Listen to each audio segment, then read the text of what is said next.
अस्सलामुअलैकुम।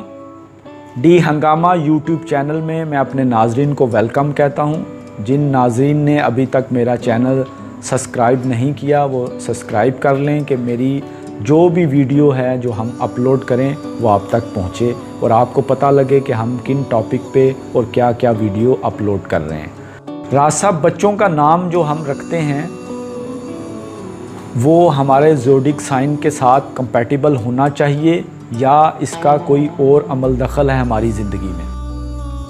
काफ़ी अमल दखल रखता है, इसमें कोई शक नहीं है।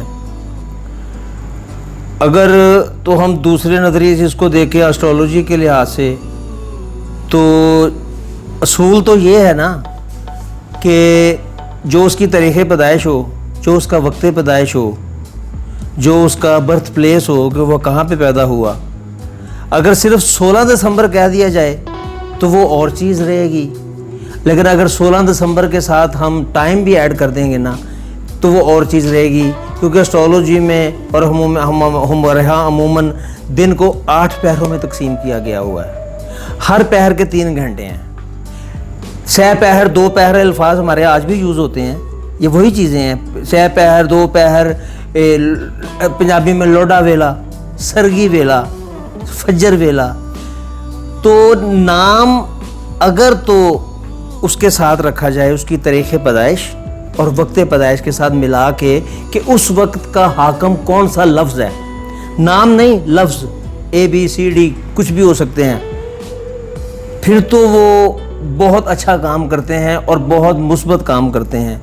लेकिन हमारे यहाँ ये रवाज है कि नाम रखने में एक प्रॉब्लम आ जाती है। दादी ने क्या है रखना है, अम्मी ने क्या है रखना है, मामू ने क्या है रखना है, वो इस चीज़ को परवाह नहीं करते कि उसका नाम अकॉर्डिंग टू हॉरोस्कोप रखना है तो कुछ भी रख देते हैं। कई दफ़ा ऐसा भी होता है कि उसका नाम बिल्कुल बरखिलाफ़ उसके रख देते हैं, जो उसके हॉरोस्कोप के अगेंस्ट जो लफ्ज़ होता है ना, जो एक वर्ड होता है उसे हम अगेंस्ट रख देते हैं। जब वो अगेंस्ट रखेंगे ना तो उसकी शख्सियत में ना तवाज़न नहीं रहेगा और ज़िंदगी में वो काम नहीं कर सकता। जो अपने प्रॉपर नॉर्म जो हॉरोस्कोप के साथ रखा गया है उसके मुताबिक चलेगा। मैंने अपने तमाम बच्चों के नाम खुद रखे हैं, इवन मैंने अपने 4 बहन भाइयों के नाम भी खुद रखे हैं और मैं बाकायदा उस वक़्त के हिसाब से, कोई नाम नहीं होता था, जैसे पैदाइश होती है मेरे बच्चे की हुई, मैंने उसी वक़्त वही वक़्त निकाला, उसके हिसाब से जो नाम लाया रख दिया।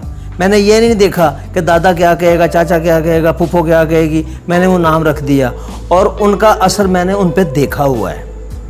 बजाय इसके कि मेरा अपना नाम मेरे हॉरोस्कोप के मुताबिक नहीं रखा गया और मुझे अपनी ज़िंदगी में चंद कमी बेशियाँ हैं जो मैं आज तक भुगत रहा हूँ। उनको ठीक करने की कोशिश की भी जाती हैं लेकिन वो अपना काम करती हैं, यहाँ पे ये प्रॉब्लम्स पैदा होती हैं। नाम का असर ज़रूर होता है, अल्फाज का असर ज़रूर होता है, लेकिन अगर हॉरोस्कोप के मुताबिक रखा जाए फिर तो बहुत अच्छा असर होगा। लेकिन अब हॉरोस्कोप के मुताबिक ना रखा जाए तो वो आपस में मुकाबला भी करेंगे, नुकसान भी होंगे, परेशानियां भी होंगी। ठीक भी रहेगा, इसमें कुछ बड़ी बात नहीं है, ठीक भी रहता है, लेकिन नाम को अकॉर्डिंग टू द हॉरोस्कोप रखें तो ज़्यादा बेहतर है। राज साहब, बच्चे की पैदाइश के कितने दिन तक हम उसका नाम रख सकते हैं और क्या नाम रखने के बाद तब्दील किया जा सकता है? जहाँ तक नाम चेंज करने का बात आप कर रहे हैं ना, आपके सवाल का दूसरा हिस्सा है, तो नाम तो हम चेंज कर सकते हैं। कोशिश यही करें कि नाम चेंज भी कर लें लेकिन रहे वो अकॉर्डिंग टू द हॉरोस्कोप ही, या अगर हॉरोस्कोप के मुताबिक नहीं है तो उसको हॉरोस्कोप के मुताबिक कर लें तो वो भी बेहतर रहेगा। जहाँ तक आपके सवाल का पहला हिस्सा था ना कि कितने दिन तक, तो उस सिलसिले में मैं एक बात कहूँगा। सुन्नत नबवी सल्लल्लाहु अलैहि वसल्लम, उन्होंने अकीका और ये ऐसी जो 4 चीज़ें और ख़तने हैं ना, इनके लिए 7 दिन का वक़्त दिया हुआ है। तो क्या बेहतर यही होगा कि 7 दिन बहुत होते हैं, 1 हफ़्ता बहुत होता है, हम 1 हफ़्ते के अंदर अंदर नाम डिसाइड कर लें। मेरा अगला सवाल है राज साहब के कुछ लोग एस्ट्रोलॉजी को मानते हैं और कुछ नहीं मानते, तो क्या वो जब नाम बच्चे का रख रहे हों तो उन्हें क्या करना चाहिए?